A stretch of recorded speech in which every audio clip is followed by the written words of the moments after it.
Assalamualaikum warahmatullahi wabarakatuh. Kami dari kelompok 4 dan 5 yang beranggotakan Muhammad Joko Surahman, Silviana Putri, Siti Aisyah, Intan Dwi Yuliana, Aziza Sinta Wulan, Uzalizen Safrudin akan mempresentasikan materi tentang segmentasi.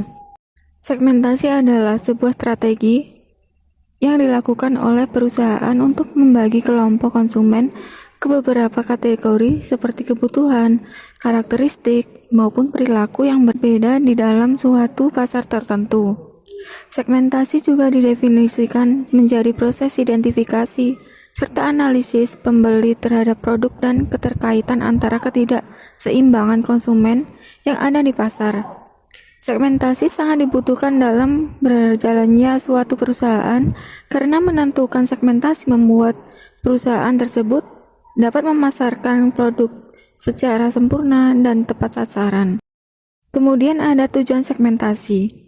Tujuan dari analisis segmentasi pelanggan adalah untuk mengidentifikasi segmen yang paling menarik dari basis pelanggan perusahaan atau yang sudah ada atau potensi, dengan membandingkan ukuran segmen, pertumbuhan, dan profitabilitas. Ide segmentasi telah menyebar melampaui asal konsumennya.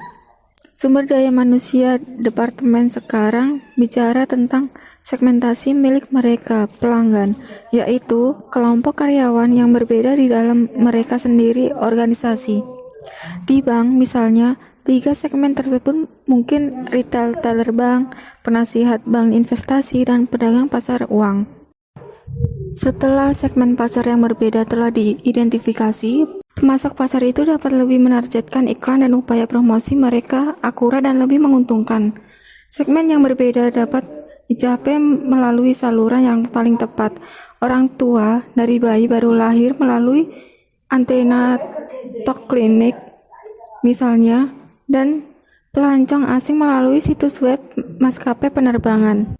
Kemudian ada manfaat segmentasi. Yang pertama, ide pemasaran suatu perusahaan lebih terarah. Yang kedua, membantu perusahaan dalam mengatur produk. Yang ketiga, membantu perusahaan mendapatkan pasar segmentasi. Yang keempat, memudahkan perusahaan buat mengatur budget. Kemudian ada meningkatkan daya tarik konsumen, dan yang terakhir adalah memperoleh posisi yang menguntungkan. Syarat-syarat segmentasi terukur, yakni pengelompokan pasar wajib, mampu diukur baik luasnya, besarnya, dan daya beli pembeli atau konsumen pada segmen. Yang kedua ada terjangkau, yakni taktik pemasaran yang sudah dibentuk mampu dijalankan dan mampu menaruh pelayanan pada segmen pasar sebaik mungkin. Yang ketiga ada cukup besar, yaitu sebagai akibatnya mampu menaruh laba saat perusahaan menaruh pelayanan. Yang keempat ada mudah dibedakan, yakni segmentasi dapat dibedakan secara jelas. Yang terakhir ada bisa dilaksanakan, yaitu mampu dilaksanakan, dilayani, dan dijangkau asal daya perusahaan.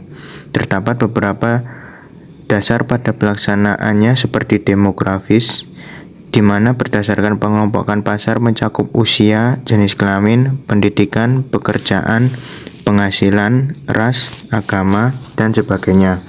Kemudian ada jenis-jenis segmentasi. 1. Segmentasi perilaku. Segmentasi ini membagi konsumen menurut pengetahuan, loyalitas, respon, dan penggunaan produk serta seberapa besar manfaat yang diperoleh konsumen.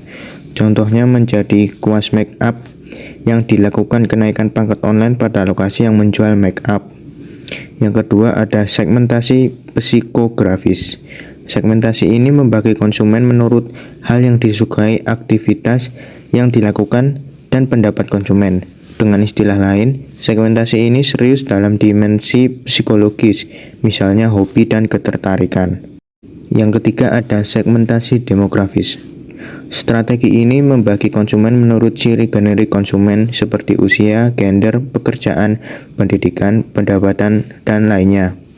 Segmentasi ini sebenarnya relatif mudah dilakukan lantaran jumlah konsumen tetap juga relatif sulit lantaran permintaan konsumen sangat luas sehingga membutuhkan bisnis yang lebih besar dan pembagian yang lebih rinci supaya menerima konsumen yang sangat sesuai.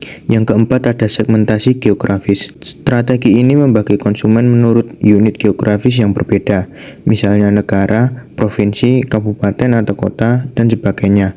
Dalam hal ini dapat digabungkan antara segmentasi geografis dengan segmentasi demografis. Yang kelima ada segmentasi waktu khusus. Segmentasi ini serius dalam pelaksanaan pemasaran dalam saat-saat tertentu. Misalnya, bila Anda mempunyai bisnis fotografi, maka Anda bisa membuka stand fotografi pada sekolah atau universitas yang sedang menyelenggarakan wisuda. Kesimpulannya, poin penting yang harus diperhatikan para UKM Indonesia agar produk laris manis setiap hari yaitu dengan strategi memilih sektor bisnis yang tepat, yakni selalu memiliki permintaan dari pasar atau masyarakat.